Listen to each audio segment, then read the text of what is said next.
बिस्मिल्लाहिर्रहमानिर्रहीम। अस्सलाम वालेकुम। एमजी फैमिली कैसी है?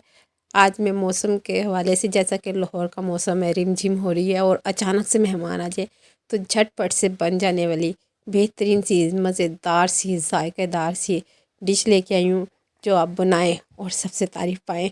झटपट से बन जाएगी, इसमें कोई मेहनत नहीं है। तो मैं आपको इसके बनाने का तरीका बताती हूँ, ये कैसे बनेगा। ये देखिए, मेरे पास फार्म फ्रेश के 5 अंडे हैं।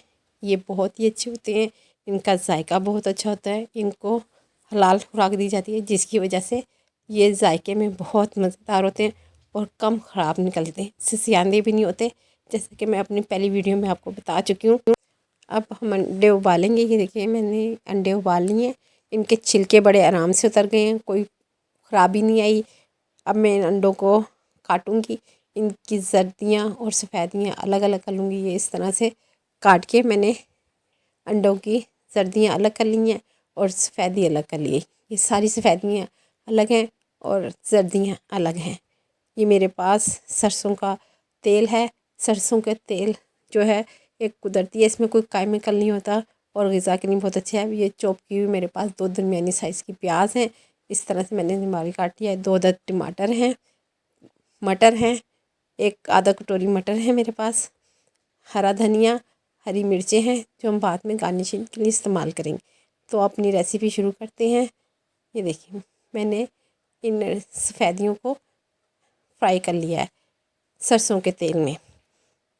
बहुत प्यारी सी खुशबू आ रही है। ये इस तरह से तल गए हैं, गोल्डन हो गए हैं। इनको हमने निकाल लिया है। अब मैं इसी तेल में जो मैंने प्याज चॉप की थी वो मैंने डाल दी है। प्याज जब ब्राउन हो जाएगी तो हम इसमें बाकी मसाला जात भी डालेंगे। हमारी प्याज आहिस्ता आहिस्ता अपना कलर चेंज कर रही है। इतनी देर हम ये अंडों की जो सफ़ेदियाँ थी उनके छोटे छोटे पीस बना लेते हैं। ये इस तरह से, ये देखें, इस तरह से हमने इसके पीस बना लिए हैं और हमारी प्याज भी अब ब्राउन हो गई है। इसमें अब ये प्याज का कलर चेंज हो गया। अब मैं इसमें जो मैंने 2 अदद टमाटर चॉप किए थे वो मिक्स कर दिए हैं इस तरह से, और साथ ही मैं इसमें कुटी हुई मिर्चें डाली हैं, 1 चमचा हल्दी, हाफ़ टी स्पून नमक, जैसा कि मैं आपको हर दफ़ा बताती हूँ, हस्बे ज़ायका या हस्बे ज़रूरत। गरम मसाला पिसा हुआ इसमें मैंने डाल दिया है और ताज़ा पिसा हुआ लहसुन अदरक का पेस्ट। ये मैंने मसाला भूनना शुरू कर दिया। अब इसमें मैं थोड़ा सा पानी भी ऐड करूँगी ताकि हमारा मसाला जो है वो गल जाए। और इसे मैं, ये देखें, मसाला हमारा भुनना शुरू हो गया है।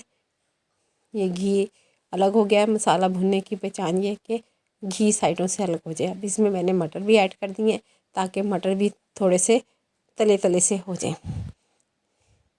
हम इसे 2 मिनट के लिए फिर रखेंगे ढक्कन पे। और अब ये देखें, ये मसाला हमारा मुकम्मल तैयार हो गया है। इसमें अब मैं जो मैंने सफ़ेदियाँ, जो मैंने इसमें मसाला इसका मैंने अच्छी तरह से भून लिया है।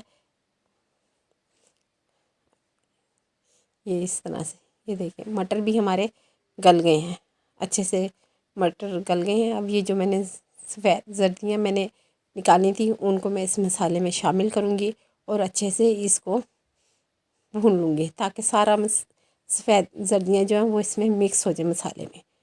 इस तरह से ये अब मसाले में सारी जर्दियाँ हमारी मिक्स हो गई हैं। अब मैं इसमें वो जो मैंने सफ़ेदियाँ फ्राई की थी वो मैंने इसमें शामिल कर दी हैं। बहुत प्यारी सी खुशबू आ रही है, जायका आ रहा है। ये इसको भूनना है। साथ ही मैंने इसमें हरी मिर्चें जो मैंने चॉप की थी वो भी डाल दी हैं। अब मैं इसको हरा धनिया डिश आउट करूँगी और हरा धनिया से गार्निशिंग करूँगी। ये देखिए नाज़रीन, बहुत ही मज़ेदार सी रेसिपी तैयार है। अगर आपको ये पसंद आई लाइक करें, शेयर करें, दुआओं में याद रखें। अल्लाह हाफ़िज़।